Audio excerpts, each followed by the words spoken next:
Anak, umaga na oh. Gising ka pa din? Oo, Nay. Bukas na kasi yung thesis defense namin. Kailangan ko reviewin yung mga papel namin eh. Ay naku, baka magkasakit ka na niyan ha. Bahala na, Nay. Last naman na to. Sana makapasa na kami. Good luck anak ha, galingan nyo. Nay, na-defend namin yung thesis namin!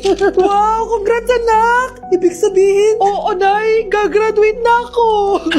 salamat naman at makakapagtapos ka na anak. Oo nga, Nay eh. Worth it lahat ng stress at puyat. Kita ko nga sa mukha mo anak ko, sobrang dry, sobrang dull. Tapos parang na-sunburn din oh. Nay, ayoko naman nagmukhang zombie sa graduation namin. I got you anak. O eto, gamitin mo tong Glad to Glow Brightening Moisturizer. Ginagamit ko to araw-araw anak. Moisturizing talaga at madali ma-absorb ng skin.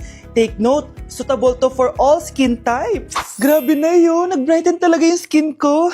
Ready na ako sa graduation namin. O diba, sabi ko naman sa'yo I got you.